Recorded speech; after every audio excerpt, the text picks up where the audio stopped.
नमस्कार साथियों, मैं स्वागत करता हूं आप सभी का द सेक्युलर इंडिया चैनल पर। आज हम बात करेंगे 1975 की इमरजेंसी की। क्या सच में उस दिन 25 जून को लोकतंत्र की हत्या कर दी गई थी? तो चलिए देखिए हमारे इस बुलेटिन में एक खास पेशकश। सोचिए, आप सुबह उठते हैं और आपको ऐसे अखबार मिलते हैं जिनमें बस खाली पन्ने हैं। कोई खबर नहीं, कोई राय नहीं, बस सन्नाटा है। 26 जून 1975 को इंडिया में ऐसा ही हुआ था। यह सन्नाटा शांतिपूर्ण नहीं था। यह पावर में बैठे लोगों की तरफ से एक वार्निंग थी। आप वही जानोगे जो हम आपको जानने देंगे। रातों रात आवाजें गायब हो गईं। रेडियो होस्ट सिर्फ सरकार की स्क्रिप्ट पढ़ते थे। कार्टूनिस्ट्स ने ड्राइंग बनाना बंद कर दिया। डिबेट की जगह डर ने ले ली। सरकार ने लाइट्स बंद कर दी थी, जिससे पूरा देश अंधेरे में डूब गया था। यह सिर्फ सेंसरशिप के बारे में नहीं था। यह हर नागरिक को अलग थलग करने, उन्हें अपनी चिंता में अकेला महसूस कराने के बारे में था। खतरा रियल था। बोलने पर किसी को भी बिना किसी एक्सप्लेनेशन के पकड़ा जा सकता था। इंडिया की वाइब्रेंट डेमोक्रेसी को सुला दिया गया था। उसकी जगह एक जबरदस्ती, डरावनी खामोशी छा गई थी। यह कोई फॉरेन इन्वेजन नहीं था, बल्कि खुद से किया गया एक जख्म था। एक सरकार जिसने उन्हीं फ्रीडम्स को सस्पेंड कर दिया था जिनकी वजह से वह पावर में आई थी। खाली अखबार एक सिंबल बन गया। एक देश जो सांस रोके हुए था, यह इंतजार कर रहा था कि यह बुरा सपना कब खत्म होगा। इमरजेंसी शुरू हो चुकी थी और उसके साथ ही सप्रेस्ड फ्रीडम्स की लंबी रात भी। बस कुछ साल पहले इंडिया सेलिब्रेट कर रहा था। 1971 के वॉर के बाद इंदिरा गांधी को हीरो के तौर पर खूब सराहा गया था। वे अनस्टॉपेबल लग रही थी। गरीबी खत्म करने के उनके प्रॉमिस ने उन्हें भारी जीत दिलाई। लेकिन जल्द ही इकोनॉमिक क्राइसिस आ गया। कीमतें आसमान छूने लगी, जॉब्स गायब हो गईं और उम्मीद खत्म हो गई। असंतुष्टि फैल गई। गुजरात और बिहार में स्टूडेंट्स ने करप्शन और मुश्किलों के खिलाफ बड़े प्रोटेस्ट किए। यह मूवमेंट बढ़ता गया। इसमें हर तरह के लोग शामिल होते गए जो फ्रस्ट्रेशन और चेंज की भूख से एक साथ बंधे हुए थे। जयप्रकाश नारायण एक रेस्पेक्टेड गांधीवादी लीडर के तौर पर सामने आए। उन्होंने टोटल रेवोल्यूशन का नारा दिया। उनके इस नारे ने बिखरे हुए प्रोटेस्ट्स को इंदिरा गांधी की सरकार के खिलाफ एक नेशन वाइड मूवमेंट में बदल दिया। टकराव के लिए स्टेज सेट था, किसी बैटलफील्ड पर नहीं, बल्कि इंडिया की डेमोक्रेसी के दिल में। सिस्टम में दरारें तेजी से बढ़ रही थीं। प्रोटेस्ट्स के बीच एक लीगल बैटल चुपचाप चल रही थी। राजनारायण ने इंदिरा गांधी की 1971 की इलेक्शन विक्ट्री को चैलेंज किया। उन पर इलीगली सरकारी रिसोर्सेज का इस्तेमाल करने का आरोप लगाया। 12 जून 1975 को इलाहाबाद हाई कोर्ट ने उन्हें दोषी पाया। उनके इलेक्शन को रद्द कर दिया और उन्हें 6 साल के लिए ऑफिस से बैन कर दिया। यह फैसला बहुत बड़ा था। एक सिटिंग प्राइम मिनिस्टर कोर्ट्स द्वारा हटा दी गई। जयप्रकाश नारायण के लीडरशिप में ऑन पोजीशन ने उनके इस्तीफे की डिमांड की और बड़े पैमाने पर सिविल डिसोबीडियंस प्लान किया। इंदिरा गांधी कोने में थीं। इस्तीफा देने का मतलब था पॉलिटिकल ऑब्लिवियन। पावर से चिपके रहना मतलब अराजकता का रिस्क था।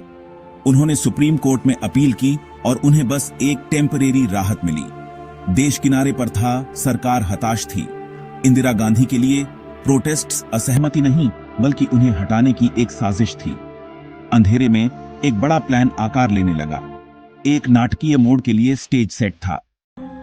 25 जून 1975 की रात को जब दिल्ली सो रहा था, इंदिरा गांधी की सरकार ने तेजी से काम किया। एक बड़े ऑन पोजीशन रैली के बाद उन्होंने दावा किया कि देश अराजकता के कगार पर है। आर्टिकल 352 का इस्तेमाल करते हुए उन्होंने प्रेसिडेंट को इमरजेंसी की स्टेट डिक्लेयर करने की सलाह दी। अपने ज्यादातर कैबिनेट से बिना कंसल्ट किए एक ही सिग्नेचर से 600 मिलियन से ज्यादा लोगों के राइट्स सस्पेंड कर दिए गए। सुबह होने से पहले ऑन पोजीशन लीडर्स और एक्टिविस्ट्स को बड़े पैमाने पर रेड्स में अरेस्ट कर लिया गया। अखबारों को चुप करा दिया गया। उनके ऑफिसेज की इलेक्ट्रिसिटी काट दी गई। अगली सुबह इंदिरा गांधी ने नेशनल रेडियो पर शांति से इमरजेंसी अनाउंस की। इसे बिटर मेडिसिन बताकर सही ठहराया। लाखों लोगों के लिए यह जहर जैसा लगा। डेमोक्रेसी का वादा रातों रात टूट गया। दुनिया की सबसे बड़ी डेमोक्रेसी को अथॉरिटेरियन रूल के तहत रख दिया गया था। बुरा सपना सचमुच शुरू हो चुका था। इमरजेंसी ने इंडिया के फ्री सोसाइटी को धीरे धीरे खत्म कर दिया। प्रेस पहली विक्टिम थी। सेंसरशिप पूरी तरह लागू थी। न्यूज रूम सरकारी सेंसर से भरे थे। प्रिंट और एयरवेव्स से असहमति गायब हो गई। कुछ अखबारों ने खाली एडिटोरियल्स के साथ प्रोटेस्ट किया, लेकिन रेजिस्टेंस को कुचल दिया गया। जर्नलिस्ट्स को जेल हुई, पब्लिकेशंस को हैरेस किया गया और फॉरेन कॉरेस्पॉन्डेंट्स को निकाल दिया गया। प्रेस के अलावा फंडामेंटल राइट्स सस्पेंड कर दिए गए थे। किसी को भी बिना ट्रायल या एक्सप्लेनेशन के अरेस्ट करके अनिश्चित काल तक डिटेन किया जा सकता था। Maintenance of internal security act डर का एक हथियार बन गया। हजारों लोगों को जेल हुई, यहां तक कि कोर्ट्स भी पावरलेस थे।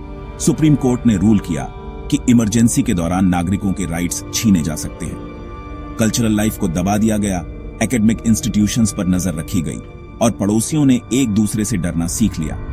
सरकार, इंदिरा और संजय गांधी के लीडरशिप में जबरन स्टेरिलाइजेशंस का एक क्रूर अभियान चलाया, जिसमें गरीब और मार्जिनलाइज्ड लोगों को टारगेट किया गया।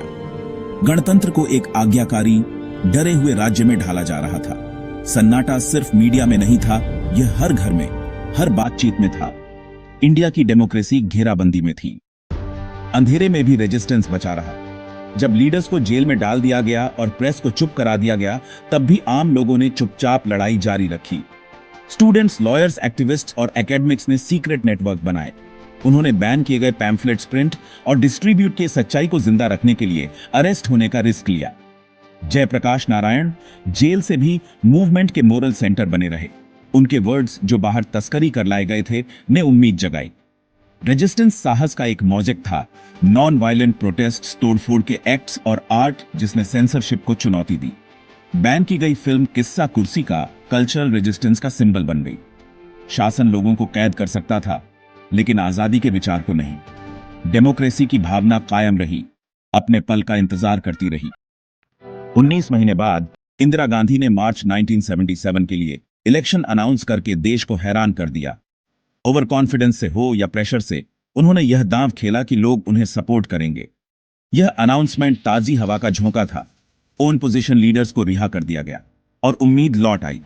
On position parties Janata party के रूप में एकजुट हुई, जिससे इलेक्शन खुद डेमोक्रेसी पर एक रेफरेंडम बन गया। कैंपेन छोटा लेकिन इलेक्ट्रिक था। लोग सड़कों पर उतर आए, दमन की कहानियां शेयर कर रहे थे और चेंज की डिमांड कर रहे थे। रिजल्ट्स एक पॉलिटिकल भूकंप थे। इंदिरा गांधी और उनके बेटे संजय हार गए और कांग्रेस पार्टी तबाह हो गई।